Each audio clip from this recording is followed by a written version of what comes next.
Sampai penuntut ilmu itu kan, kata Syekh Muhammad Asy-Syangkiti, berapa banyak penuntut ilmu yang keluar dari rumahnya, Pak, dia bawa dosa yang begitu banyak, tapi setelah dia pulang ke rumahnya dari menuntut ilmu agama, maka Allah sudah hapuskan dosa-dosanya.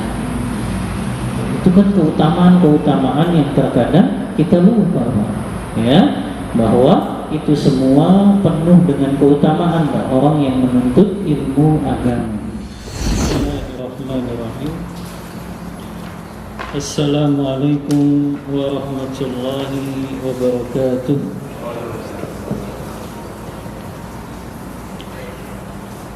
Innal hamdalillah hamdan katsiran tayyiban mubarakan fih kama yuhibbu rabbuna wa yarda. Wa asyhadu an la ilaha illallah wahdahu la syarika lah. Wa asyhadu anna Muhammadan abduhu wa rasuluh. Allahumma salli wa sallim ala nabiyyina Muhammadin wa ala alihi wa ashabihi wa man tabi'ahum bi ihsanin ila yaumiddin. Rabbi shrah li sadri wa yassir li amri wahlul 'uqdatam min lisani yafqahu qawli. Bapak-bapak yang dirahmati Allah Subhanahu wa taala, alhamdulillah, puji dan puja syukur tiada henti kita panjatkan kehadirat Allah Subhanahu wa taala. Sampai pada petang hari ini kita bisa diberikan kekuatan oleh Allah untuk senantiasa berada dalam ketaatan kepadanya.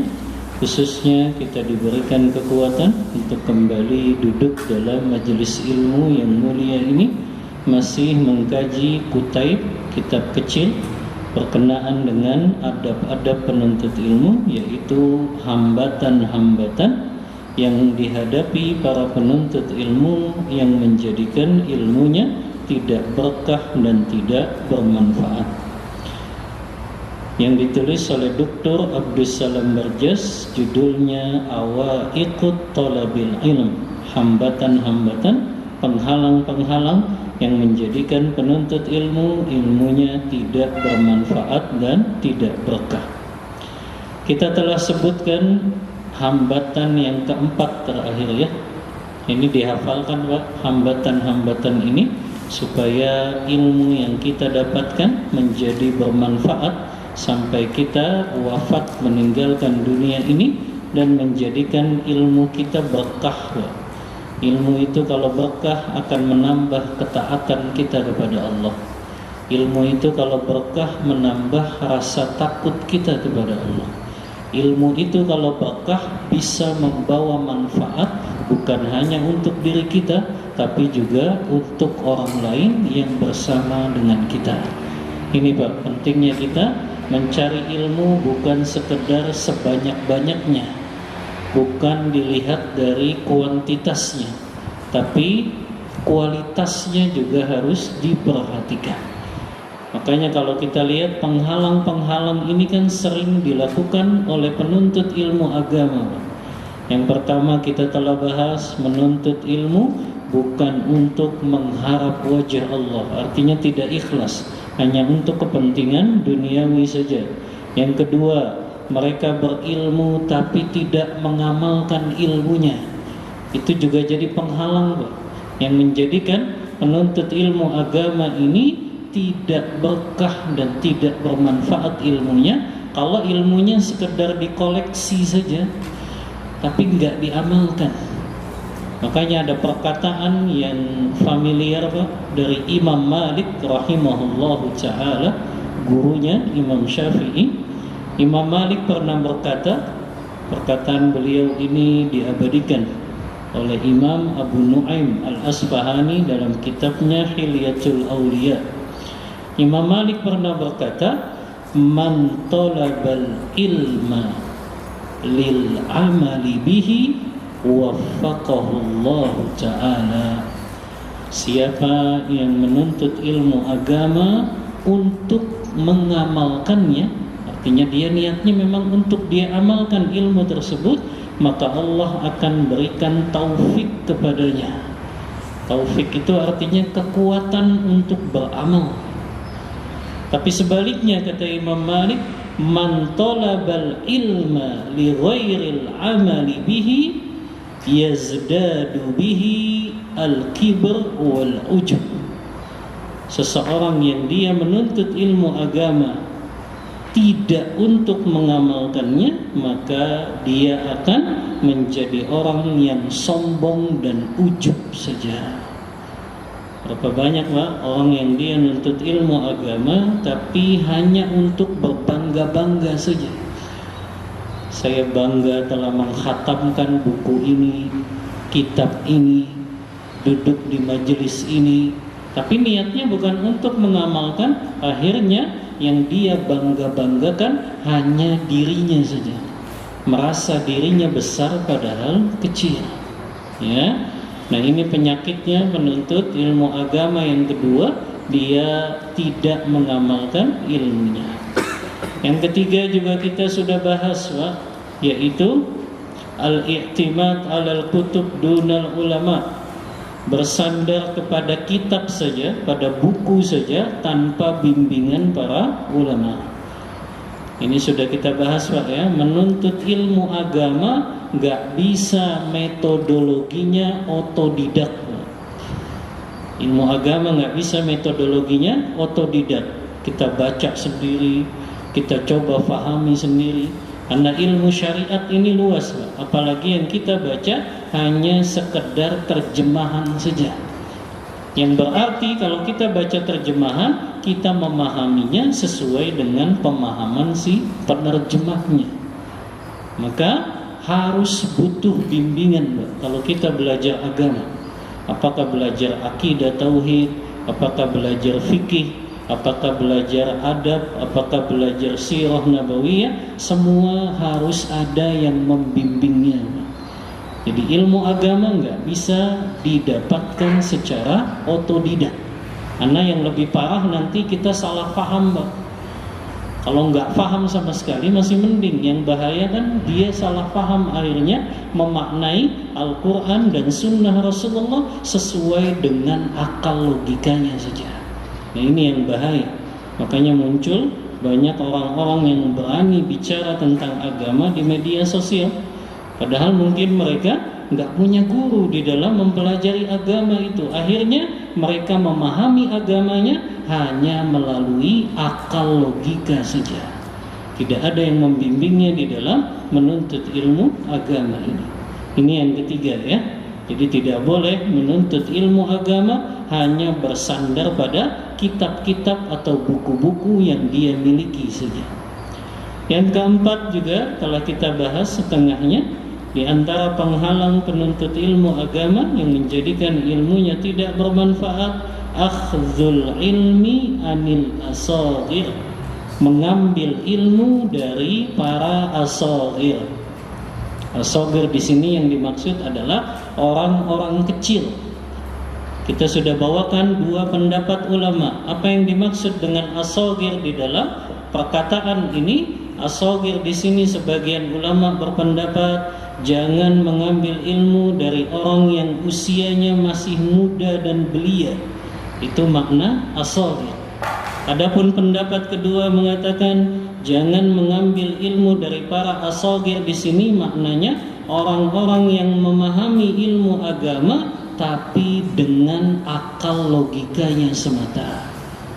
Karena Rasulullah mengancam tentang tanda-tanda hari kiamat, kata beliau, inna min asyratis saati an yultamasal ilmu indal asaghir. Di antara tanda-tanda hari kiamat bahwasannya nanti ilmu agama akan banyak diambil dari para asaghir, yaitu orang yang dia memahami Al-Quran, memahami sunnah Rasulullah, tapi bukan berdasarkan pemahaman para sahabat, tapi berdasarkan akal dan logikanya semata saja. Maka ini yang telah kita bahas di pertemuan sebelumnya sampai halaman 31 Pak ya.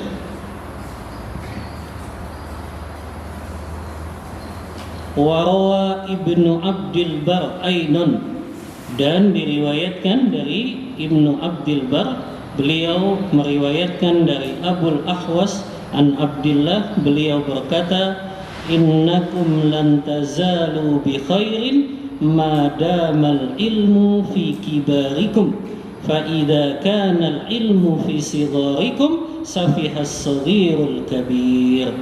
Kata beliau, sesungguhnya kalian akan senantiasa berada dalam kebaikan selama ilmu yang kalian cari itu berasal dari para kibar-kibar, yaitu ulama-ulama besar. Adapun bila ilmu itu diambil dari sigharikum, tadi Pak ya, makna sighar yaitu orang-orang yang mungkin usianya masih belia atau dia memahami Al-Quran dan Sunnahnya sesuai dengan akal dan logikanya semata, maka engkau akan menjadi orang yang bodoh ya. Ini kalau ilmu diambil dari para as-saghir. ففي هذين الأثرين تعليل لعدم أخذ العلم عن الصغير. Dua dalil di atas yang telah kita sebutkan adalah menjadi dalil bahwasannya tidak boleh mengambil ilmu dari para as-saghir. Namun kata beliau, hadzal hukm laisa ala itlaqihi fi saghiris sin. Yang dimaksud tidak boleh mengambil ilmu dari as-saghir di sini tidak dimutlakkan kepada orang yang umurnya masih muda. Faqad afta wa darasa jama'atun minas sahabah wa tabi'in fi sigharihim bihadratil akabir. Karena kita dapatkan berapa banyak dari kalangan sahabat, dari kalangan tabi'in yang mereka sudah mengajarkan ilmu agama pada saat banyak ulama-ulama besar di zaman mereka. Tapi mereka dipercaya karena memiliki kapasitas keilmuannya. Illa anna haula'i yandiru wujudu mithlihim fi man ba'dahum. Tetapi orang-orang yang seperti sahabat itu Pak, yang usianya masih belia seperti Abdullah bin Abbas, Abdullah bin Umar, Abdullah bin Zubair, itu kan usianya masih muda-muda Pak. Di usia 15 tahun mereka sudah mengajarkan sahabat yang lainnya. Padahal di situ ada sahabat-sahabat besar, ya. Fa in wujidu, tapi bila kalian mendapatkan yang seperti itu, wa ulima salahuhum, dan diketahui bahwa mereka orang-orang yang betul-betul salah, memiliki kapasitas dalam mengajarkan ilmu agama tersebut, wa subira ilmuhum fadhaharat rasanatuhu, dan keilmuan mereka juga keilmuan yang memang nampak ya, bahwa mereka ahli di dalam keilmuan tersebut. Walam yujad minal kibari ahadun yukhadhu anhu al-ulum allati ma'ahum wa uminatil fitnah falyukhadhu anhum. Dan di saat itu juga tidak ada ulama-ulama yang lebih senior daripada orang yang punya kapasitas keilmuan itu masih muda, maka tidak mengapa engkau mengambil ilmu dari orang yang seperti itu. Yang terpenting tadi Pak, sighar di sini maknanya pemahamannya benar. Ketika dia menafsirkan Al-Quran dan Sunnah bukan berdasarkan akal logika, bukan berdasarkan perasaan, bukan berdasarkan realitas sosial gitu ya, sebagaimana orang-orang liberal kan gitu, mereka menafsirkan Al-Quran dan hadis tapi parameternya realitas sosial. Akhirnya mereka memahami sesuai dengan akal logika saja ya. Kemudian berkata Hajjaj ibnu Artah rahimahullah, kanu yakrahuna an yuhadditha rajulu hatta yara syaiba fi lihiyatihi. Mereka tidak menyukai berbicara kepada seseorang, artinya mengambil ilmu dari seseorang sampai mereka melihat rambutnya sudah beruban dan jenggotnya juga sudah beruban ya. Walaisal murad an yahjura ilmul hadath ma'a wujudil akabir kalla. Tapi kata beliau, bukan maksudnya di sini meninggalkan mereka yang usianya masih muda padahal mereka sudah memiliki kapasitas keilmuan. Bukan itu maksudnya. tetapi maksudnya adalah inzalun nasi manazilihim, menetapkan kedudukan seseorang itu berdasarkan dengan kadar keilmuannya. Makanya ikhwah, kalau antum merasa ya ada asatizah yang lebih senior, ya itu yang antum lebih ambil ilmunya, ya, daripada mungkin kami yang muda-muda ini gitu ya. Ada asatizah senior yang jauh lebih banyak ilmu dan amalnya, mereka yang didahulukan untuk diambil ilmunya, ya. Fahaqqul hadath an-nabigh an yantafi'a bihi fil madarasah wal mudzakarah wal mubahasah.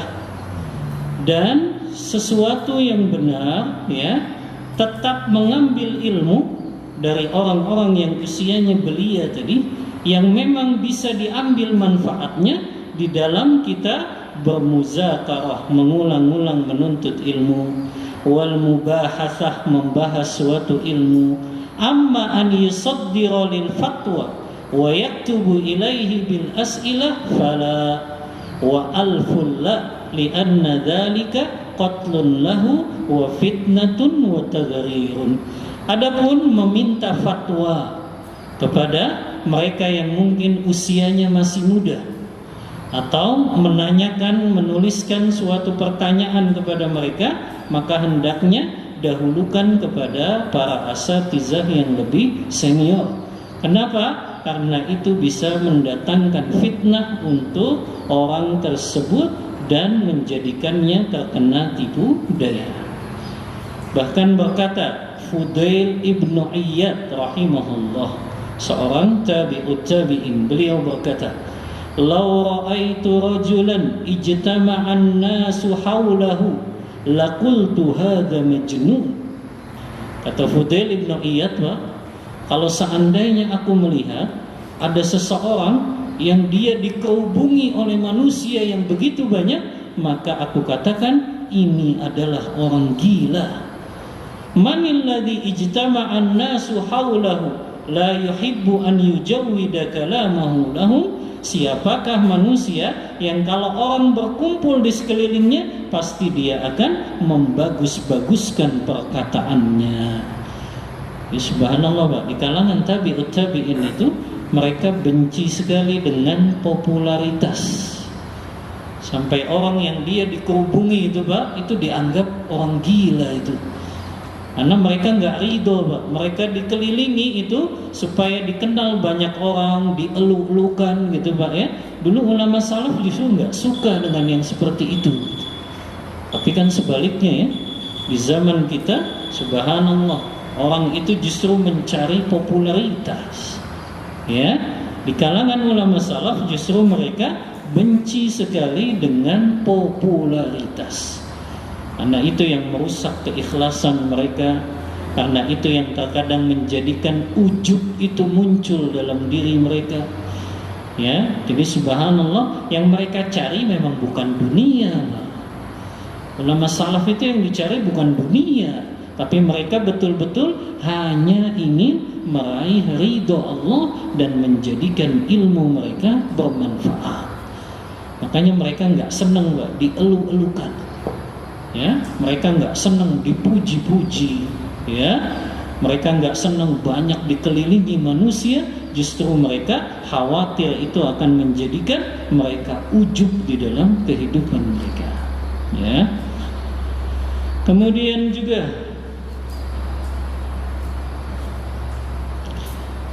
balaghani, ya, annal ulama fima madha kanu idza ta'allamu amilu wa idza amilu syaghalu wa idza syaghalu faqadu wa idza faqadu talabu fa idza talabu harabu. Diriwayatkan oleh Imam Zahabi dalam Syiarul A'lamin Nubala. Berkata juga Fudail ibnu Iyad, kata beliau, telah sampai kepadaku sesungguhnya para ulama salaf terdahulu, kalau mereka sudah selesai mempelajari ilmu, maka mereka langsung mengamalkannya. Makanya kita sering dengar hadis Pak ya, dari sahabat Abu Abdurrahman As-Sulami, kanu la yatajawazuna an asyrati ayat illa amilnaha. Dulu kami gak akan melanjutkan hafalan kami lebih dari 10 ayat kecuali 10 ayat tersebut sudah kami amalkan. Dulu sahabat gitu ya, mereka itu kalau ngafal dibarengin dengan amal. Beda di zaman kita ya, orang berlomba menghafal Al-Quran tapi akhirnya ujung-ujungnya gak diamalkan. Subhanallah ya. Makanya kata seorang sahabat Abdullah bin Umar, kanus sahabah idza hafidhu surat al-Baqarah wa Ali Imran jalla a'yunuhum. Dulu kami di kalangan para sahabat, kalau mendapatkan ada sahabat yang sudah hafal Al-Baqarah dan Ali Imran, sungguh mereka begitu mulia di hadapan mata-mata kami. Karena kenapa Pak? Mereka bukan sekedar hafal Al-Baqarah dan Ali Imran-nya. Setelah mereka hafal itu, mereka amalkan semua yang ada dalam Al-Baqarah dan Ali Imran. Yang kata ulama ya, surah Al-Baqarah saja itu ada alfu amrin, ada 1000 perintah. Di dalam Al-Baqarah ada alfu nahyin, 1000 larangan. Dan di dalam Al-Baqarah ada alfu hukmin, 1000 tentang hukum, ayat-ayat yang berkaitan tentang hukum. Makanya sahabat dulu Pak, kalau sudah hafal Al-Baqarah saja begitu mulia Pak, karena mereka bukan hanya sekedar menghafal, berarti mereka sudah amalkan apa yang ada dalam surah Al-Baqarah itu. Luar biasa ya. Makanya kata Fudail, dulu para sahabat kalau mereka sudah belajar, mereka amalkan. Wa idza amilu syaghalu, kalau mereka sudah amalkan, maka mereka akan disibukkan dengan mengajar. Namun ketika mereka sudah sibuk dengan mengajarnya, tiba-tiba mereka menghilang Pak. Kenapa mereka menghilang tadi Pak? Mereka nggak suka dielu-elukan itu ya. Karena mereka sudah mengajar, mereka akhirnya banyak orang yang takjub kepada mereka, mereka menghilang ya. Wa idza faqadu talabu, kalau mereka menghilang maka baru manusia mencari-carinya. Dan kalau manusia mencari-cari mereka, harabu, mereka lari meninggalkan manusia yang mengeluh-elukan mereka tersebut ya. Ini Pak berkenaan dengan kehidupan para sahabat, para tabi'in, salafus soleh di zaman dahulu. Sudah azan? Belum kan? Tadi saya dengar azan, soalnya kirain sudah azan. Hah? 5 menit lagi. 5 menit lagi, lanjut ya. Faya ayyuhat tullab, wahai para penuntut ilmu, in aradtumul ilma min manabihi fahahumul ulama'ul kibar. Apabila kalian ingin mendapatkan ilmu langsung dari sumbernya, maka pelajarilah dari mereka para ulama-ulama besar. Alladzina syabat lihahum, yang jenggot-jenggot mereka itu sudah beruban. Wa nahalat jusumuhum, ya, yang badan-badan mereka sudah mulai melemah. Wa dzabalat qawahum fil ilmi wat ta'lim, dan semakin kuat keilmuan mereka dan cara pengajaran mereka. Alzimuhum qabla an tafqaduhum, maka senantiasa dekati dan tuntut ilmu dari mereka sebelum kalian kehilangan mereka. Wastakhraju kunuzahum, ambillah segala perbendaharaan yang mereka miliki. Wa fil lailatiz zalama yuftaqadul badru, karena biasanya di malam-malam yang gelap itu justru seseorang dia kehilangan cahaya bulan purnama. Ini perumpamaan Pak ya. Terkadang kita baru merasakan kehilangan ilmu itu ketika kehilangan ulama besar di tengah-tengah kita, ya, yang mereka begitu alim, yang mereka begitu zuhud, begitu mengamalkan ilmunya, maka kita baru merasa kehilangan mereka. Apalagi Rasulullah SAW mengatakan, Pak, di antara tanda dekatnya hari kiamat itu kan ilmu dicabut. Dan dicabutnya ilmu itu adalah dengan diwafatkannya para ulama. Dan kalau para ulama sudah banyak diwafatkan, maka Allah sisakan saja di dunia ini orang-orang yang bodoh, yang mereka berani berfatwa tanpa ilmu. Maka kita berhati-hati di tengah zaman yang seperti sekarang ini. Wa fi hadzal zaman, maka di zaman seperti sekarang ini, ikhtalla mi'yarun katsirun minal ammah fi taqyimil ulama. Telah berubah parameter kebanyakan orang-orang awam ketika mereka menetapkan seorang ulama. Faja'alu kullaman wa'aza mau'izatan balighah aw alqa muhadarat hadifah aw khatabal jum'a murtajalan aliman yarji'u ilaihi fil ifta wa yu'khazul ilmu anhu. Para kaum awam, orang-orang awam, mereka menjadikan parameter ulama pokoknya yang mereka kalau menasehati itu bisa bikin orang sampai nangis gitu ya. Itu tuh jadi parameternya. Atau mereka menjadikan ulama itu yang dia kalau ceramahnya itu seperti orator gitu ya, yang begitu bersemangat. Atau dia menganggap ulama itu orang yang kalau khutbah Jumatnya sampai menggetarkan gitu ya. Atau mereka menganggap ulama itu orang yang baca doanya begitu panjang gitu ya. Maka ini parameter yang salah kata beliau ya, parameter yang salah di dalam memahami parameter ulama itu ya. Ulama bukan sekedar itu ya. Makanya tidak boleh Pak kita tiba-tiba langsung meminta fatwa kepada orang yang dia kita tahu ini luar biasa ya ceramahnya sampai bikin orang nangis gitu ya.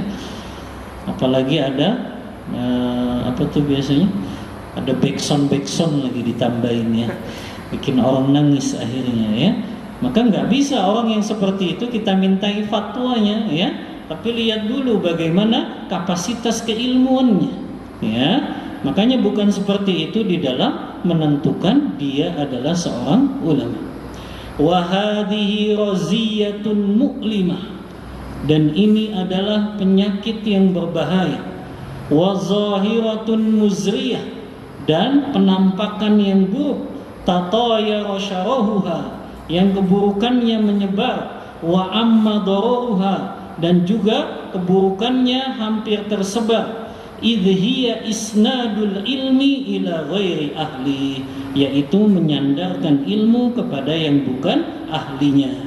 Dan ini sebagaimana sabda Rasulullah, idza usnidal amru li ghairi ahli fantadhiris sa'ah. Apabila kita menyerahkan urusan kepada yang bukan ahlinya, maka tunggulah datangnya hari kiamat. Falyahdharit talib min akhdhil ilmi an haula, maka berhati-hatilah para penuntut ilmu agar dia tidak mengambil ilmu dari orang yang seperti itu. Illa idza kanu min ahlil ilmi ma'rufin, kecuali mereka adalah orang-orang yang ahli ilmu yang memang sudah dikenal kapasitas keilmuannya. Fama kullu min ajadit ta'biri kana aliman, tidak semua orang yang perkataannya itu bagus, kalimatnya kalau ngasih ceramah itu indah, itu dianggap sebagai orang yang berilmu.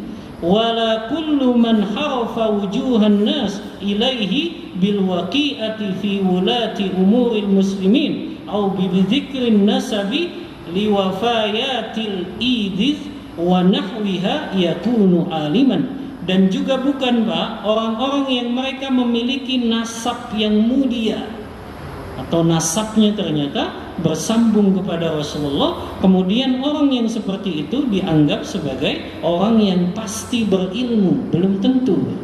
Maka dilihat dari parameter keilmuannya, bukan dilihat dari tadi Pak ya, nasabnya ya, dia punya keturunan dari siapa, atau tadi dia hanya sekedar pintar pidato, pintar ceramah gitu ya. Bukan itu parameternya. Tapi parameternya apakah dia betul-betul menguasai ilmu syariah ini. Bahasa Arab saja itu kan ada cabangnya, Pak. Bahasa Arab. Bahasa Arab itu bukan sekedar kita komunikasinya saja, conversationnya saja, bukan. Ada ilmu nahunya, gramatikal bahasa Arabnya, ada ilmu sorofnya, ada ilmu tentang sastranya, Pak, namanya ilmu balaghahnya, ya. Jadi ilmu bahasa Arab saja luas, ya. Belum lagi ilmu fikih dengan alatnya, yaitu usul fikihnya. Belum lagi hadis dengan ilmu hadisnya.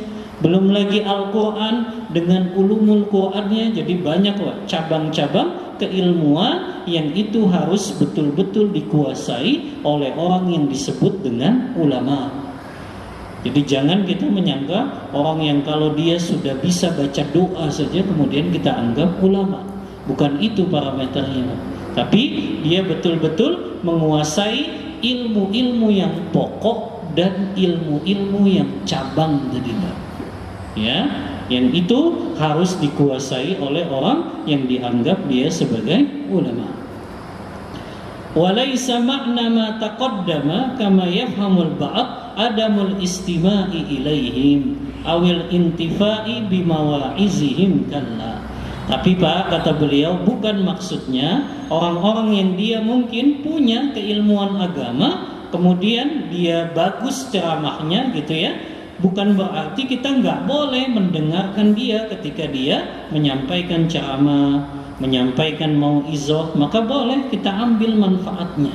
Tapi untuk mengambil ilmu syar'i dari orang yang tersebut, jangan dulu, lihat dulu dari sisi siapa gurunya, ya, bagaimana pemahamannya, gitu, ya.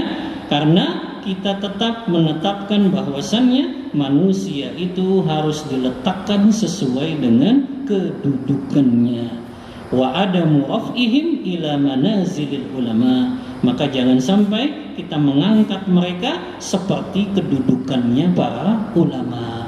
Artinya dudukan saja dia, oh dia memang bisa diambil kalau dari sisi ceramahnya, mauizahnya gitu ya. Tapi untuk mengambil ilmu secara langsung maka harus dilihat lebih detail lagi.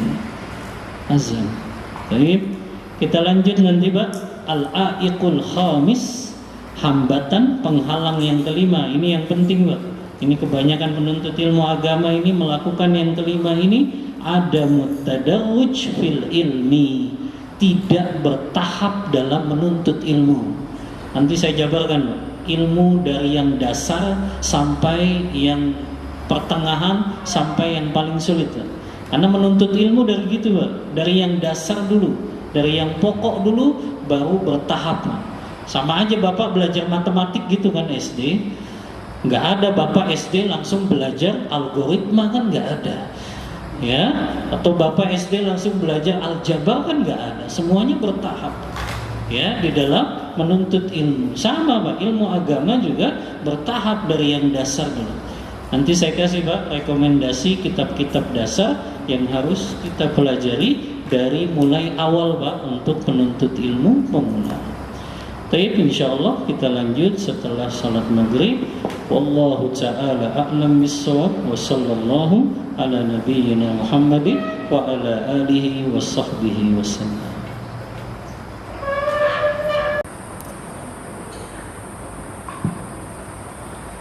Baik, kita lanjutkan.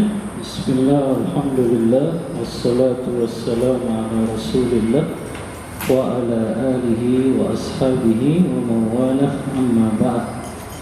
Ikhwani wa akhwati fillah, rahimani wa rahimakumullah. Kita lanjutkan kembali, masih membahas kitab Awaiqut Thalab, penghalang-penghalang, hambatan-hambatan yang dihadapi para penuntut ilmu agama yang menjadikan ilmunya tidak berkah dan tidak bermanfaat. Kita lanjut dengan al-aiqul khamisu, hambatan penghalang yang kelima.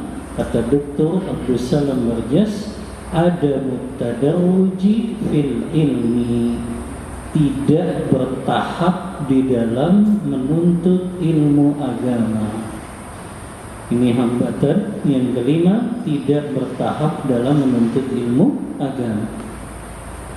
Kata beliau, la tara ahadan minal ulama yunazi'u fi mabda'it tadarruj li'annahu al-wasilatun najihatu li akhdhil ilmi wa fahmihi.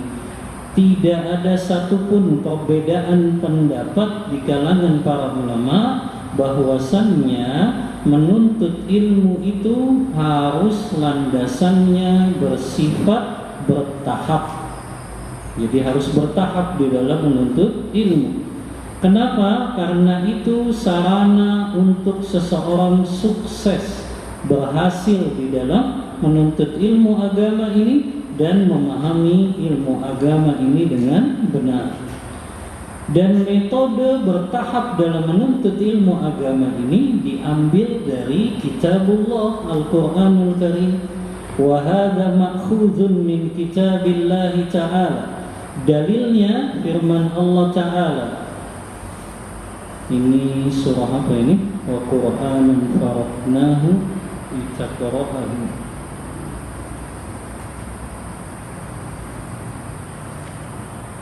Surah apa ini, Pak?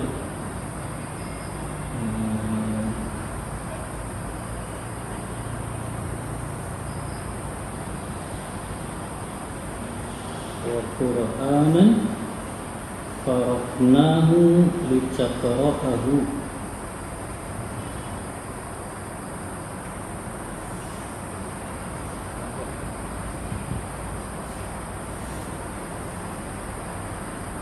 Surah Al-Isra ayat 106.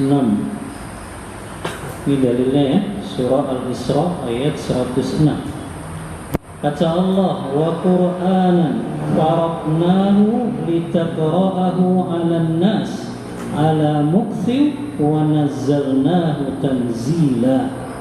Dan Al-Qur'an ini kami turunkan kepadanya, yaitu Muhammad, agar engkau membacakannya kepada manusia ya secara berangsur-angsur. Ya, berangsur-angsur itu berarti bertahap. Ya. Dan kami pun kata Allah menurunkan Al-Qur'an ini secara berangsur-angsur. Jadi Rasulullah pun diperintahkan membacakan Al-Qur'annya kepada manusia berangsur-angsur. Allah pun ketika menyampaikan Al-Qur'an ini kepada Rasulullah tidak sekaligus. Padahal Allah mampu untuk menurunkan 30 juz langsung kepada Rasulullah. Tapi Allah jadikan turunnya ayat surah itu secara berangsur-angsur kepada Rasulullah. Apa hikmahnya di ayat yang selanjutnya, Pak? Ya. Di ayat yang selanjutnya, wa qala alladziina kafaru laula nuzzila alaihi al-Qur'anu jumlatan wahidah. Dan orang-orang kafir mereka berkata, laula nuzzila alaihi al-Qur'an jumlatan wahidah. Kenapa kok Allah tidak menurunkan Al-Quran kepada Muhammad ini sekaligus saja? Ya, kenapa Allah nggak menurunkan Al-Quran ini kepada Muhammad sekaligus saja? Maka ini jawabannya, Pak. Ya, kata Allah Ta'ala, kadzalika linutsabbita bihi fuadak. Yang demikian itu agar kami meneguhkan Al-Quran tersebut di dalam dadamu, warattalnahu tartila, dan kami bacakan Al-Quran itu secara tartil. Ya, maka ini Allah sebutkan di dalam surah Al-Furqan ayat 32 tentang mengapa Allah menurunkan Al-Quran ini secara berangsur-angsur tapi tidak sekaligus. Ya. Maka dari sinilah sebagaimana Al-Quran Allah ajarkan melalui malaikat Jibril. Ya. Jibril mengajarkan Al-Quran kepada Rasulullah secara berangsur-angsur, bertahap. Ya. Begitu juga kita penuntut ilmu agama menuntut ilmu secara bertahap. Makanya dari dalil inilah kita penuntut ilmu agama juga menuntut ilmunya harus bertahap. Ya. Wa qala Az-Zubaydi naqlan an dzari'ah fi wazaifil muta'allim. Ya. Perkataan dari Az-Zubaydi, ya, menukil dari salah satu kitab yang judulnya Az-Zari'ah, yang di situ disebutkan tentang tugas-tugas orang yang menuntut ilmu agama. Kata beliau, yajibu an la yakhudu fi fannin hatta yatanawala minal fanni alladhi qablahu ala tartibi ballaghatahu aw ballaghathu. Jangan sampai penuntut ilmu itu dia pindah kepada cabang ilmu yang lain sebelum dia menyelesaikannya secara sempurna. Ini Pak, penyakitnya penuntut ilmu agama zaman sekarang itu pengennya instan, Pak. Pengennya cepat menguasai ilmu agama banyak, tapi nggak sabar dalam duduk di majelis ilmu. Ya. Padahal sabar dalam duduk di majelis ilmu itu akan menjadikan dia dapat faidah-faidah yang banyak.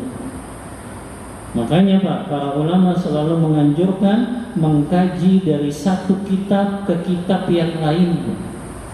Jadi ilmunya itu terstruktur, ya, ilmunya tersusun secara sistematis. Bapak aja kan belajar ilmu sains dari SD, SMP, SMA, kuliah, pasti kan itu terstruktur, ya, kurikulum yang sudah ditetapkan oleh pemerintah itu. Walaupun tiap ganti menteri ganti kurikulum, Pak, ya. Sekarang kurikulumnya baru lagi, Pak, namanya kurikulum merdeka, ya. Guru-guru di bawah itu biasanya yang ngeluh, ya. Perasaan belum lama ganti kurikulum 2013, sekarang sudah ganti kurikulumnya, ya. Nah, kalau ilmu sains saja Pak, yang kita belajar di situ harus secara terstruktur sistematis, apalagi belajar ilmu agama. Sama saja, harus dimulai dari yang dasar dulu, baru kemudian kepada yang susah-susah selanjutnya. Makanya Allah Ta'ala menyebutkan tentang ulama yang Rabbani itu, kata Allah, walakin kuntum tu'allimuna, surah Ali Imran, walakin kuntum bima tu'allimuna al-kitab wa bima kuntum tadrusun, kata Allah. Tetapi kalian, yaitu ulama Rabbani, mengajarkan Alkitab ini, ya, kepada mereka dan juga mempelajarinya.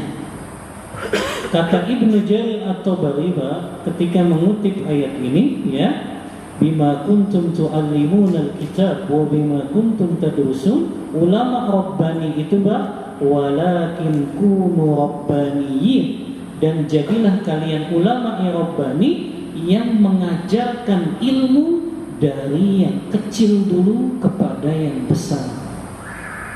Ya, kata Ibnu Jarir, yu'allimuna an-nasa sigharal ilmi qabla kibarihim. Mereka lah yang mengajarkan ilmu agama kepada manusia yang kecil-kecil dulu, baru kemudian yang besar.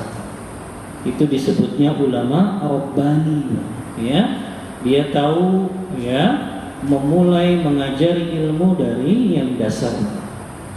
Saya kasih beberapa rekomendasi kitab-kitab dasar dulu, ya, sampai kepada yang sulitnya.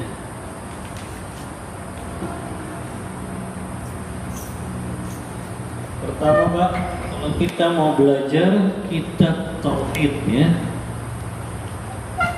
referensi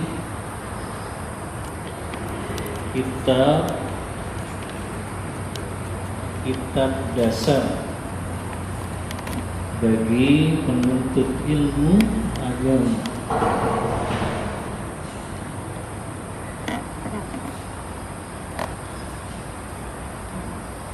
Yang pertama akidah atau tauhid, ya,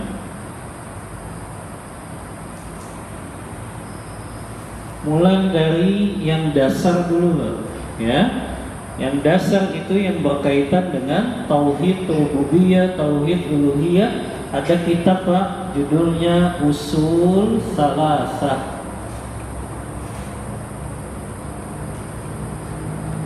Usul Salasah ini 3 landasan pokok yang wajib diketahui setiap muslim dan muslim. Ini landasan pokok, landasan utama, Pak. Ya, ada 3 di situ tapi dijabarkan. Ya, ma'rifatul abdi rabbahu, seorang hamba mengenal Rabbnya. Ma'rifatu dinil Islam bil adillah, seseorang hamba mengenal agama beserta dalil-dalilnya. Ma'rifatul abdi nabiyhi sallallahu alaihi wasallam, seorang hamba mengenal nabinya sallallahu alaihi wasallam. Ini dari yang dasar, Pak, ya. Namanya Usul Salasah. Ya. Karya Syekh Muhammad bin Abdul Wahab.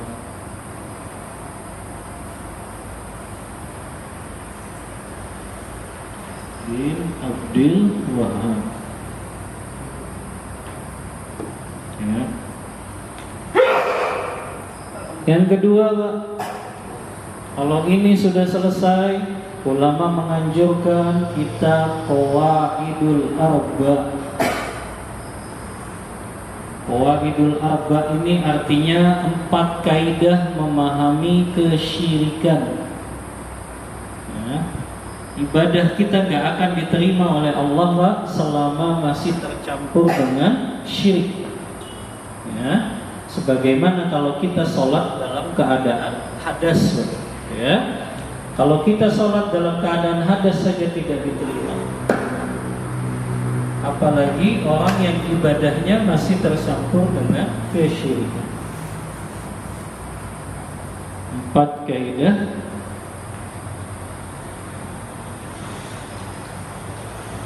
memahami kesyirikan. Jadi di sini, Pak, diuraikan bagaimana kaidah-kaidah memahami kesyirikan agar kita bisa menghindarinya. Karena tadi, Pak, ibadah kita kalau masih tercampur dengan syirik, Allah tolak amal ibadah tersebut. Ya, Allah masih mencampur dengan kesyirikan. Makanya, Pak, landasan utama kalau kita mau melakukan tazkiyatun nafas, Pak, banyak orang yang masih belum paham penyucian jiwa itu, Pak, diawali dengan kita mentauhidkan Allah dengan benar. Ya, jadi orang-orang yang masih berbuat syirik, Pak, itu hati dan jiwanya masih kotor, kata ulama. Oh, gimana hati dan jiwanya bersih kalau dia masih melakukan kesyirikan? Makanya landasan utama penyucian jiwa itu memperbaiki tauhid. Ya, kalau tauhidnya sudah benar, berarti jiwanya bisa suci, Pak. Jiwanya bersih. Ya. Makanya seseorang dia akan disebut hatinya masih kotor kalau masih melakukan kesyirikan. Bapak baca tuh surah Al-Baqarah ayat 10 ketika Allah mengisahkan hatinya orang kafir dan munafik, kata Allah, fi qulubihim maradun fazadahumullahu marada. Hati mereka sakit tuh.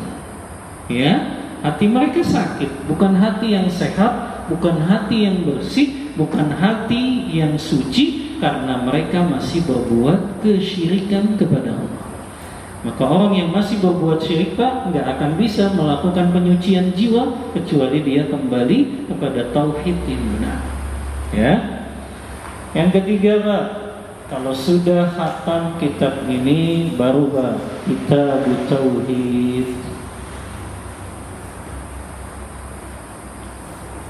3 kitab ini, Pak, masih belajar tentang tauhid uluhiyah, mengesahkan Allah di dalam ibadah, ya. Jadi ini semuanya pembahasan tauhid uluhiyah atau tauhid ibadah. Kalau sudah selesai, Pak, baru, Pak, mempelajari akidah tauhid tentang nama-nama dan sifat-sifat Allah. Ya, sebetulnya banyak Pak. Ya, dimulai dari Risalah At-Tadmuriyah. Ini tulisannya Syekhul Islam Ibnu Taimiyah. Ya, baru dilanjut Aqidah Wasitiyah.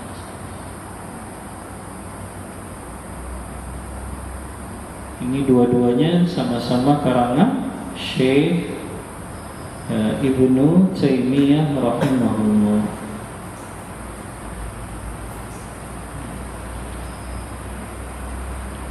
Ini terstruktur jadi ilmunya. Ya, dari mulai tauhid uluhiyah, ini mencakup tauhid rububiyah juga 3 kitab ini, baru dilanjut dengan kitab Risalah At-Tadmuriyah Aqidah Wasitiyah yang ditulis Ibnu Taimiyah. Yang terakhir Pak, ini puncaknya kitab tauhid akidah, karena berisinya cuma bantahan-bantahan saja Pak kepada kelompok-kelompok yang menyimpang dalam akidah. Judulnya Aqidah Thahawiyah. Ya, itu membantah kelompok Mu'tazilah, ya, yang mereka meniadakan, menafikan sifat-sifat Allah, ya. Kelompok Jahmiyah, ya. Aqidah Thahawiyah. Penulisnya Abu Ja'far At-Tahawi, seorang ulama mazhab Hanafiyah. Ya. Jadi penulisnya seorang ulama mazhab Hanafi, namanya Abu Ja'far At-Tahawi. At-Tahawi. Ini Pak, kitab akidah tauhid, ya, secara berurutan sistematis, ya. Apalagi Pak, kalau mau belajar kitab tafsir,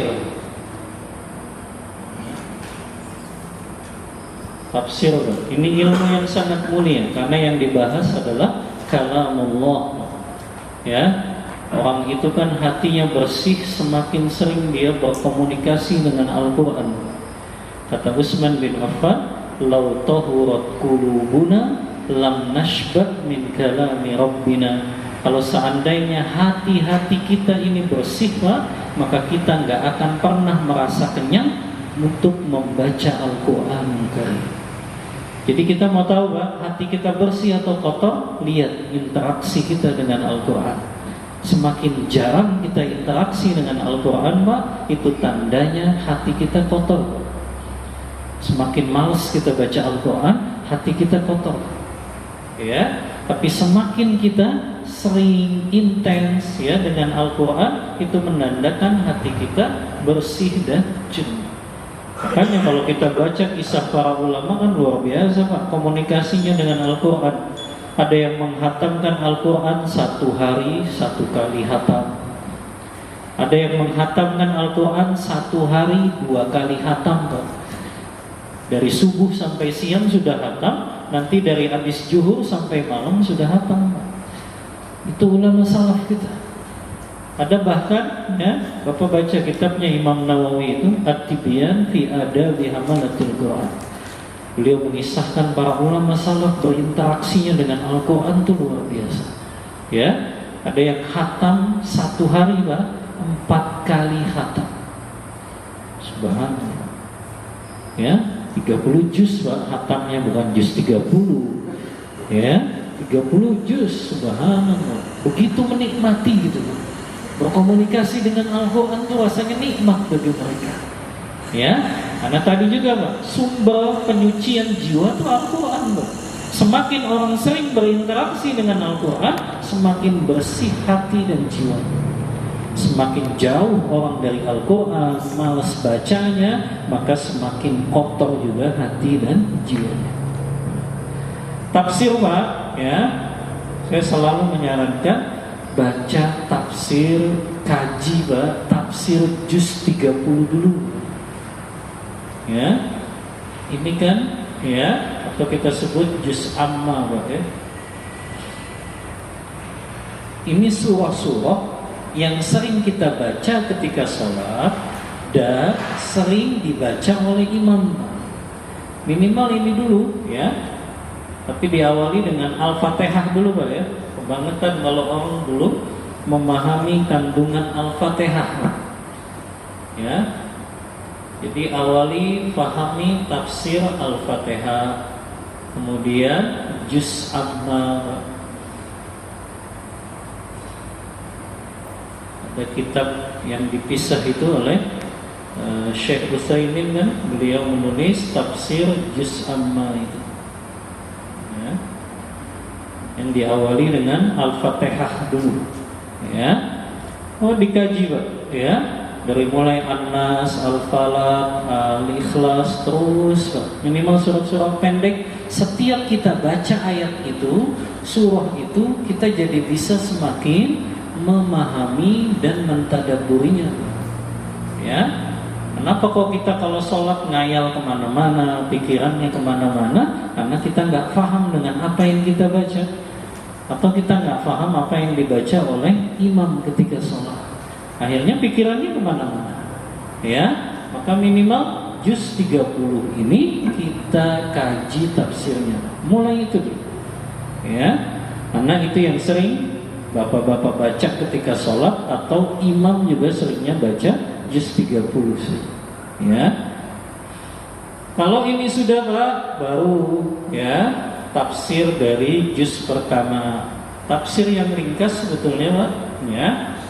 Bisa dengan tafsir Ibnu Katsir.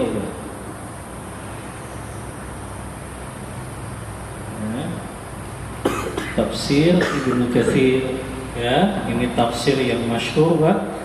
Yang Ibnu Katsir ini ulama besarnya mazhab Syafi'i, namun beliau menuliskan kitab tafsir ini berdasarkan riwayat-riwayat.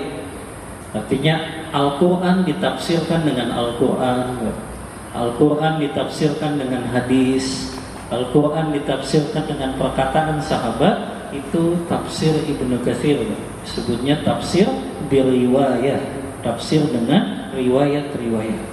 Ya, kalau Bapak juga mau mempelajari lagi, boleh dengan tafsir Jalalain. Jalalain ini karangan Imam As-Suyuti juga. Ya, kalau nggak salah cuma berapa, 1 jilid atau 2 jilid. Ya, kalau Ibnu Katsir saya punya 3 jilid. Ya, memang harus begini Pak. Menuntut ilmu itu sabar, ya, secara bertahap, tapi rasakan Pak faidah-faidah yang kita dapat. Ya, kalau kita sabar secara sistematis menuntut ilmu seperti ini. Ya. Baik, ini Pak ya. Cukup. Kemudian kalau belajar hadis Pak,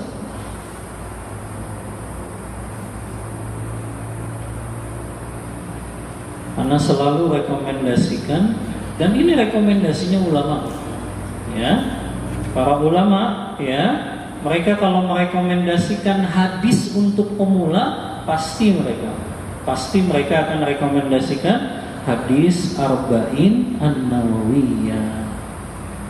Ya. Sudah hatam belum Pak Arba'in Nawawi?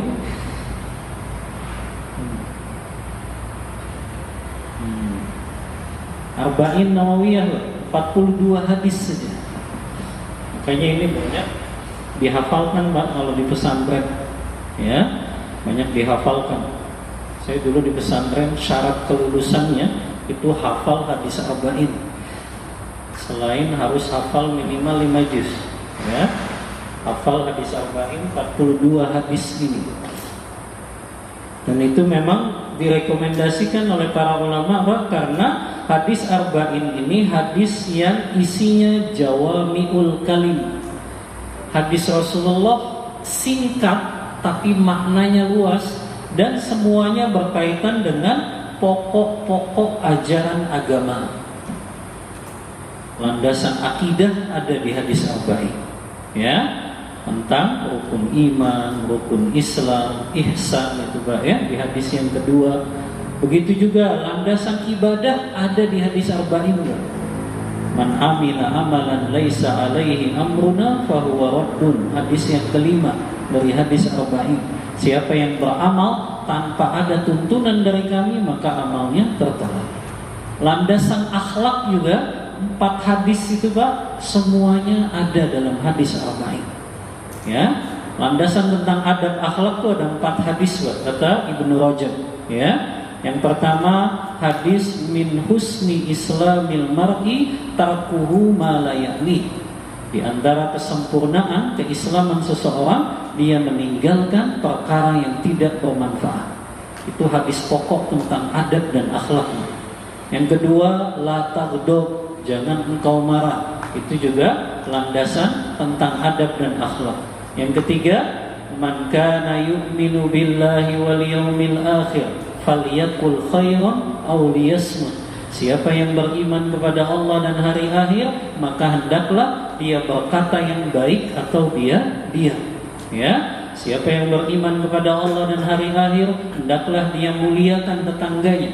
Siapa yang beriman kepada Allah dan hari akhir, hendaklah dia muliakan tamunya. Ya, ini ada di hadis ke-15 ya, hadis arba'in an-Nawawi. Jadi landasan adab dan akhlak pun semua hadisnya ada di arba'in Nawawiyah. Ya, makanya ulama merekomendasikan ini. Ya, karena landasan akidah, ibadah, adab dan akhlak itu dicatat dalam arba'in an-Nawawiyah. Ya. Yang kedua Pak, kalau sudah selesai bisa dengan Umdatul Ahkam. Ya, Umdatul Ahkam ini Pak, hadis-hadis yang berkaitan dengan ibadah, tapi semuanya diriwayatkan oleh Imam Bukhari dan Imam Muslim. Jadi Bapak nggak usah capek-capek nyari ini hadisnya lemah atau kuat ya, karena yang meriwayatkannya semuanya Bukhari dan Muslim. Ya, makanya ini dikumpulkan ya oleh Al-Hafiz Abdul Ghani ini. Beliau mengumpulkan hadis-hadis tentang ibadah, tapi yang meriwayatkannya Bukhari dan Muslim. Jadi nggak usah capek nyari ini sanadnya kuat atau tidak, nggak usah, karena riwayatnya semuanya Bukhari dan Muslim. Ada sekitar 450 hadis, dan itu disusun sesuai bab fikih, bab toharo, hadis-hadis tentang toharo, hadis-hadis tentang mandi junub, ya, hadis-hadis tentang cara istinja yang benar, baru nanti hadis-hadis tentang sholat, hadis-hadis tentang zakat. Itu dikumpulkan berdasarkan bab-bab ilmu fikih. Ini ada dalam Umdatul Ahkam. Belajar tentang hadis-hadis yang berkaitan dengan tazkiyatun nafs, penyucian jiwa, itu ada dalam kitab Riyadhus Shalihin. Apa artinya Pak? Riyadhus Shalihin? Taman-taman orang-orang soleh Pak. Ya, kita aja kan orang sekarang kalau lagi sumpek nyarinya taman Pak ya. Apalagi orang India nyarinya taman terus. Ya, apalagi kita orang soleh Pak, nyari tamannya tuh di kitab-kitab para ulama, diantaranya tentang hadis-hadis Rasulullah. Ya, makanya beliau berjudul Riyadhus Shalihin, taman-taman orang-orang soleh dari perkataan Rasulullah Sallallahu Alaihi Wasallam. Ya, makanya kalau lagi sumpek Pak, mau cari ketenangan, baca Riyadhus Shalihin. Ya, hadis-hadisnya semuanya berkaitan dengan amalan-amalan hati, dari keikhlasan, sabar, ya, qanaah, merasa cukup dengan apa yang Allah berikan, tawakal, ya, mujahadah, bersungguh-sungguh dalam beramal soleh. Semuanya berkaitan dengan amalan-amalan hati kita. Ya, makanya ini rekomendasi Pak, dasar ya, kalau kita mau belajar tentang hadis, ya. Baru kemudian nanti Pak boleh belajar Sahih Muslim, ya. baru kemudian Sahih Bukhari.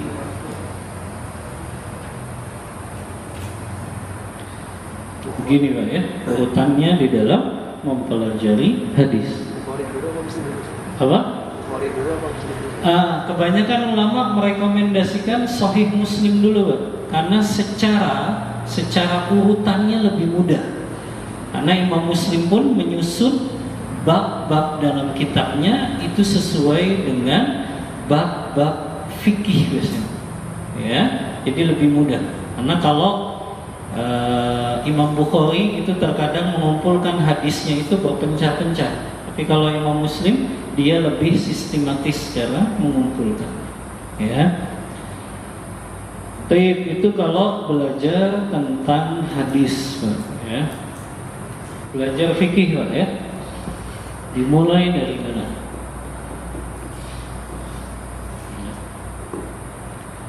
Saya baca Pak beberapa rekomendasi para ulama ya, ketika belajar fikih Pak ya, itu memang kebanyakan para ulama menyarankannya mempelajari fikih sesuai dengan mazhab di negeri tersebut.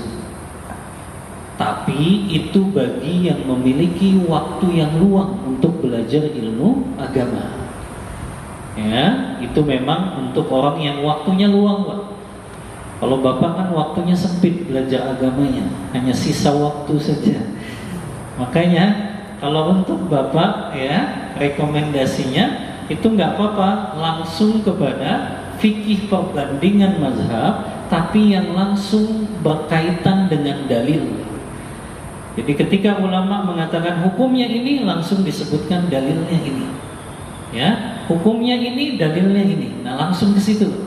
Ya, tapi Bapak tahu oh ini pendapatnya Imam Abu Hanifah, oh ini pendapatnya Imam Malik, oh ini pendapatnya Imam Syafi'i. Tapi mereka tahu dengan dalil-dalilnya, Pak. Ya, nah, Bapak cari buku Sahih Fikih Sunnah. Ya, Sahih Fikih Sunnah.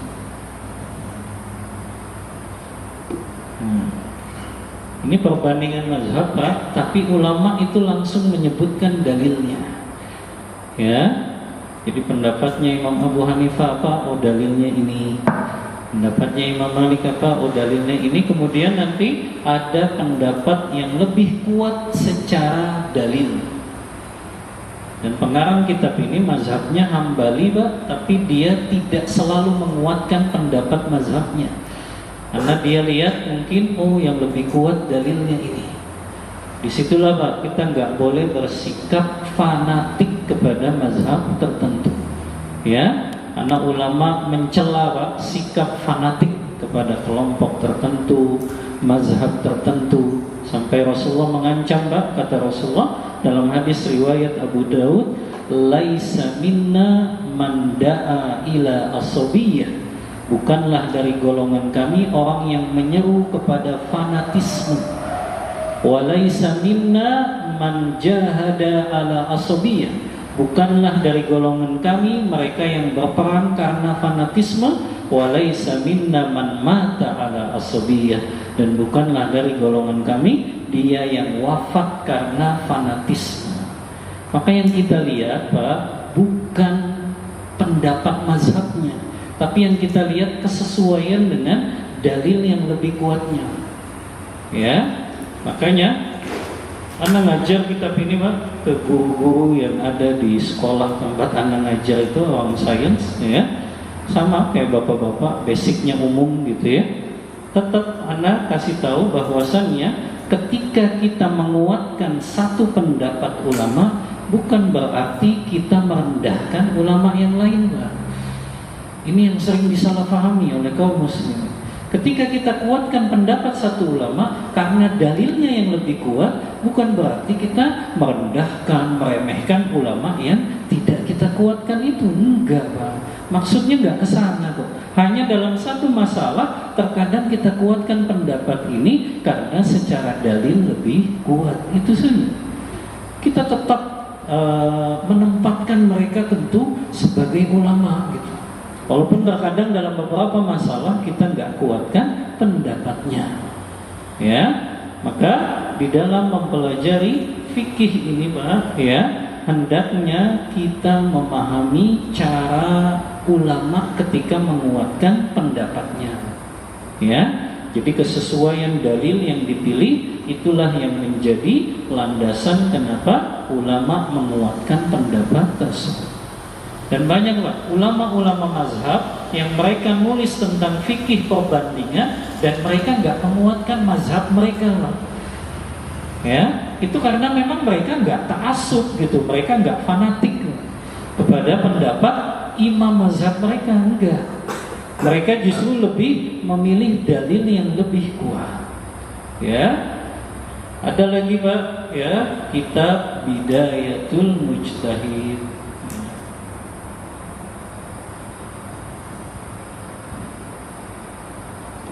Nah, ini kita tahu perbedaan pendapat ulama, tapi kita pun tahu dalil dari mereka.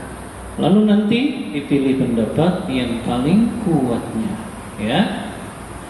Ini Pak ya, walaupun memang tadi rekomendasi ulama memang kalau punya waktu yang banyak Pak, waktu yang luang untuk mempelajari fikih, memang sebaiknya dimulai dari fikih di mazhab di negeri tersebut. Itu kalau memang waktunya luang Pak. Tapi kalau waktunya sempit, ya, yang lebih direkomendasikan tadi Pak, ya, fikih yang langsung berkaitan dengan dalilnya saja. Ya, hukumnya ini, dalilnya ini, hukumnya ini, dalilnya ini, gitu. Ya, ini lebih ringkas, lebih mudah difahami oleh orang yang mungkin waktunya nggak banyak Pak, ya, di dalam menuntut ilmu agama ini. Ya, silakan. Selesai. Satu Pak ya, kitab adab. Ya, kalau Bapak mau belajar nih dimulai dari awaiqut thalab. Ya, hambatan-hambatan penuntut ilmu tadi. Ya. Kalau sudah selesai bisa dari Adabul Mufrad Pak, karangan Imam Bukhari, ya. Adabul Mufrad.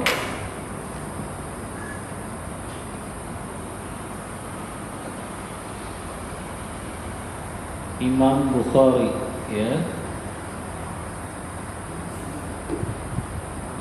Nanti kalau sudah selesai bisa dengan Tadhkiratus Sami Ibnu Jamaah. Ya. Ini Pak, ya, berkenaan dengan urutan-urutan ketika kita mempelajari ilmu agama ini, agar ilmu kita tersusun secara sistematis Pak, dan banyak faidah yang bisa kita dapatkan.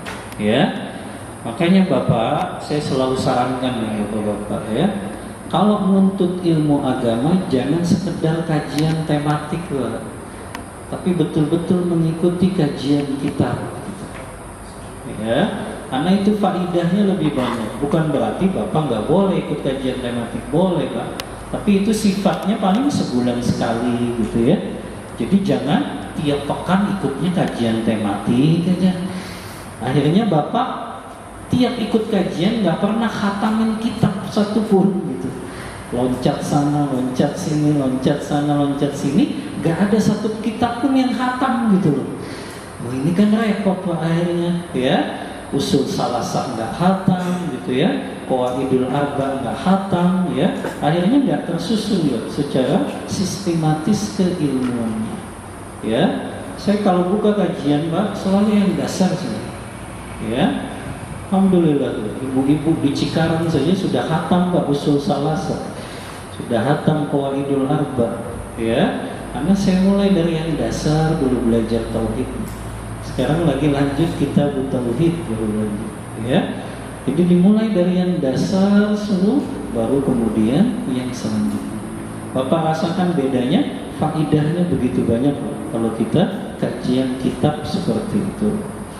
Allahu ta'ala a'lam bissawab. Ini yang bisa Anda sampaikan. Wassallallahu ala nabiyyina Muhammadin wa ala alihi washabbihi wasallam. Silakan yang punya pertanyaan.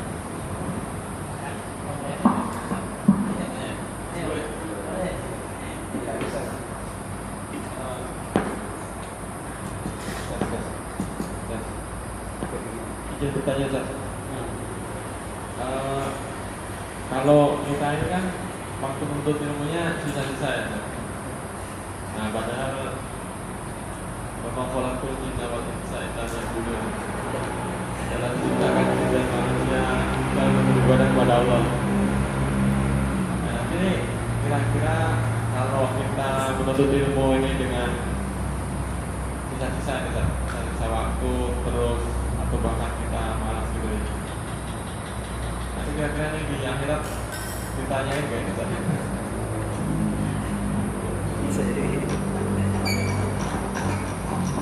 Ya dengan dalil kita waktunya banyak dipakai untuk kerja. Ini apakah nanti seperti apa itu pertanggung jawabannya? Iya, itu saja Pak Bas. Baik, jazakallah khairan. Pertanyaan yang sangat bermanfaat ya. Yang pertama Pak, tentu bapak-bapak sudah tahu ya ayat tentang wa ma khalaqtul jinna wal insa illa liya'budun. Tidaklah aku menciptakan manusia untuk sesuatu apapun. Allah enggak menciptakan kita untuk sesuatu apapun kecuali hanya untuk beribadah kepada. Menuntut ilmu bagian dari ibadah ya. Namun seseorang tentu dia bisa melakukan menuntut ilmu agama ini walaupun mungkin yang terbaik adalah di waktu-waktu yang paling fresh Pak. Tapi kalau memang itu nggak bisa dilakukan, minimal dia nggak tinggalkan ya. Karena ada kaidah usul fikih yang berbunyi ma la yudraku kulluhu la yutraku kulluhu.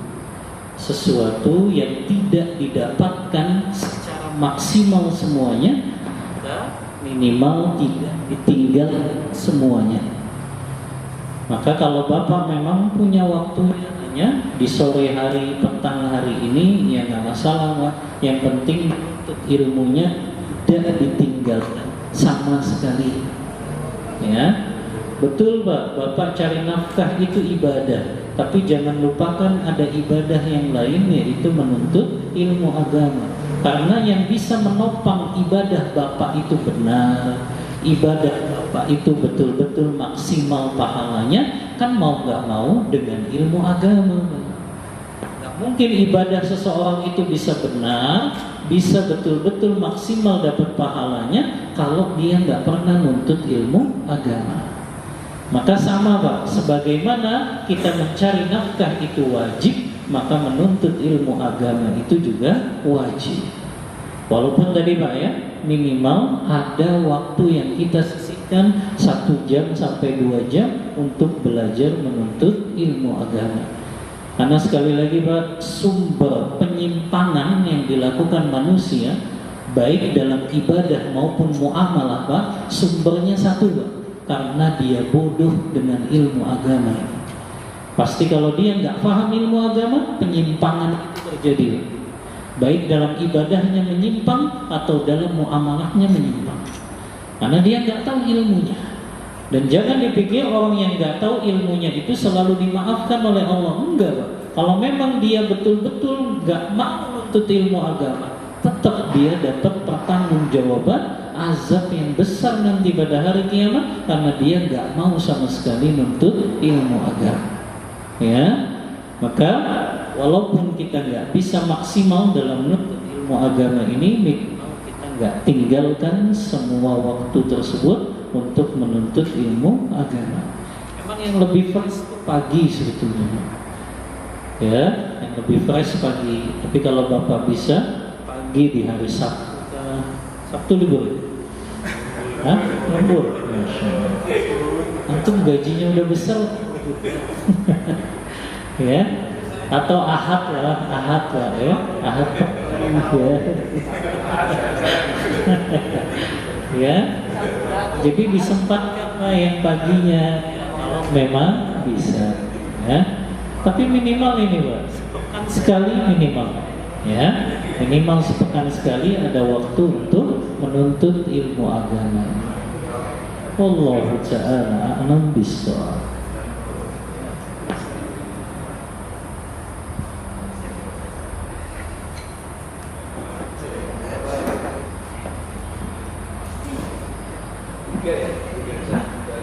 Bismillah. Assalamualaikum warahmatullahi wabarakatuh. Pak Ustadz, kembali ke tadi waktu untuk kita yang karyawan sedikit ya. Kita memanfaatkan waktu yang ada di saat senggang di rumah ya. Dikatakan tadi ulama-ulama terdahulu itu berinteraksi dengan Al-Quran cukup banyak waktunya. Kadang-kadang waktu kita yang sempit ini kita lebih baik mana ya ketika kita membaca mushaf atau merojaah Quran begitu maksudnya? Merojaah hafalan. Ya, merojaah hafalan. Syukur Ustaz. Jazakallahu khairan. Iya, berkaitan dengan berinteraksi dengan Al-Quran, mana yang lebih baik membaca atau memurojaah Al-Quran, gitu ya, memurojaah hafalan yang kita miliki, ya. Wallahu ta'ala a'lam, ya. Dua-duanya sebetulnya sama-sama baik, namun kalau memang harus dipilih mana yang lebih baik, ya, yang lebih baik itu adalah yang ketika kita membacanya disertai dengan pemahaman dan mentadabburinya. Maka orang yang punya hafalan purba, ya, sebetulnya ulama menganjurkan dia tetap dengan membaca mushafnya. Kalau itu di luar sholat, makanya para ulama mereka banyak memurojaah hafalan mereka itu justru di sholat-sholat sunnah mereka. Ya, mereka murojaah itu hafalan mereka. Adapun kalau mereka bacanya di luar sholat, Pak, mereka bacanya sambil memegang mushaf. Ya, karena untuk menyesuaikan kebenaran yang mereka hafal dengan apa yang ada di mushaf. Ya, maka yang lebih baik adalah mana yang kita lebih merasa ketika membacanya itu kita lebih bisa mentadabburinya, memahaminya. Kalau ternyata itu dengan membaca mushaf, ya berarti baca mushaf itu yang lebih baik. Ya. Adapun kalau kita ingin memurojaah hafalan boleh, tapi tetap diiringi dengan pendadabburan dan memahaminya. Itulah yang sering disalahpahami ya. Para ulama dulu mereka baca Al-Quran itu bisa satu hari satu kali khatam, bukan berarti mereka nggak tadabbur. Mereka sudah hafal ayat-ayat itu, tapi mereka sertai dengan tadabbur. Ya, makanya mereka selain menghafal, mereka memahami makna kandungan ayatnya. Dan ini yang lebih baik, ya. Karena haknya Al-Quran itu bukan sekedar dibaca, bukan sekedar dihafal tadi Pak ya, tapi kita pahami makna dan kandungannya. Setelah itu kita amalkan. Kalau itu perintah kita taati, kalau itu larangan kita jauhi, kalau itu berkaitan dengan hukum Allah kita patuhi, kan begitu. Ya, jadi haknya Al-Quran bukan sekedar dibaca, dihafal, tapi juga difahami makna dan kandungannya. Makanya kebanyakan kenapa kaum muslimin kita ini banyak yang menyimpang dalam sisi ibadah maupun muamalahnya, karena ayat-ayat Al-Quran yang mereka baca nggak dipahami, Bang. Ya, itulah kenapa pentingnya mungkin bapak-bapak belajar tafsir Al-Quran. Jadi bisa mengamalkan Al-Quran tersebut dan memahami makna dan kandungannya. Ya, wallahu ta'ala a'lam bishawab. Assalamualaikum warahmatullahi wabarakatuh. Waalaikumsalam. Ini bukannya Ustaz, Ana mau nanya Ustaz, ada nggak kitab yang lebih ringan dari ini Ustaz? Ana merasa ini udah benar-benar untuk perut ilmu. Dengan tantangan anak tuh mungkin di bawah perut ilmu Ustaz. Seperti misalnya kita punya kajian pengen dengan guru, tapi ada halangan hujan, kita nggak datang. Hujan kan ada payung, loh. Saya lagi jawab. Terus yang kedua, kadang-kadang dihadapkan dengan perkataan, wah kerja juga ibadah, kewajiban, untuk tubuh juga wajib. Itu semua itu rukso bukan saat ini orang jadi diramu ketika kita mau berangkat, ada udah tamu, kita mau berangkat, ya kita mau berangkat tantangan sekitar lembur gitu Ustaz. Jadi ada kitab yang di bawah ini Ustaz. Iya, jazakallah khairan. Pertanyaan yang bermanfaat. Yang pertama, Pak, kewajiban bapak itu kan mencukupi nafkah istri dan anak dengan bekerja secukupnya. Jadi lembur itu nggak wajib, Pak. Kalau dalam syariat ya, kalau dalam syariat lembur nggak wajib. Kalau bapak merasa gaji sudah cukup untuk memenuhi kebutuhan istri dan anak, ya sudah cukup berarti, Pak. Ya, nggak harus ditambah lagi dengan lembur. Akhirnya kita tinggalkan yang ilmu agama, kan begitu. Ya, jadi cukup kita mencari nafkah yang secukupnya saja, Pak, untuk kita, istri dan anak-anak kita. Ya, antum insya Allah tanpa lembur pun kayaknya Toyota udah cukup. Ya, tanpa lembur pun udah cukup. Ya, kalaupun memang harus lembur, cari lemburan yang di situ gak ada kajian, Pak. Ya, cari memang lemburannya yang gak pas dengan kajian kita. Ya, maka kalau memang ada halangan-halangan itu, biasanya kan bisa kita siasati saja.